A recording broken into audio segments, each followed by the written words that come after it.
Well, Skylines were built in Colombia as a transportation system. Originally, when you have this vertical city, you need some way to get product from one place to another. But what started happening along the way is, first this was kids, because it's always kids, right? Started figuring out a way to get these skyhooks that they could connect to the lines and sort of get from one place to the city and do these acrobatic feats on them.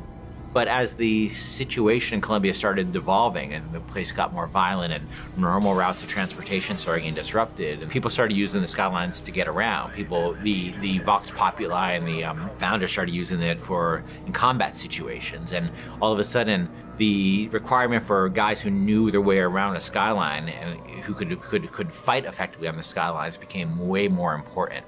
And by the time Booker gets to Colombia, the Skylines have a broad range of usage, and you'll see in the demo, cargo being moved around on those things. That creates even a more hazardous situation. But there's also people using it for all kinds of purposes, including and especially combat.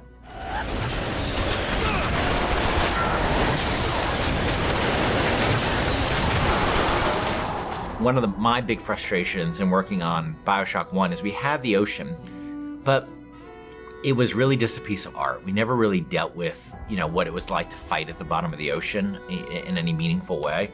And in Infinite, we wanted you to be in the sky. We wanted the visuals, obviously, that, which I think are really great. But we also wanted vertical combat. And we played around with lots of ideas for using flight and stuff like that for a while. But in the end of the day, to me, the experience of being on a plane versus the experience of being on a roller coaster is a very different experience. For me, it's always been about wooden roller coasters. I've never been as much a fan of the steel ones.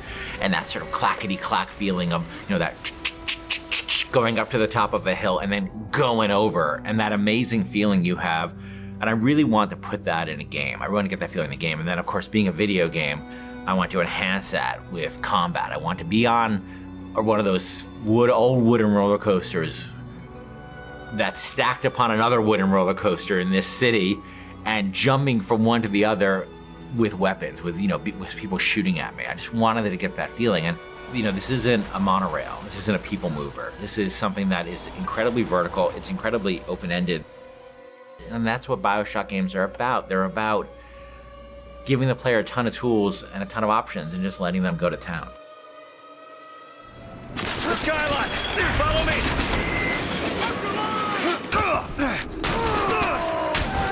To tell you the truth, it took a long time to get it right, but I think we're really at the stage now where it feels just great, and it looks awesome, and it feels awesome, and it's one of our biggest challenges on Infinite, and I think we're really getting there.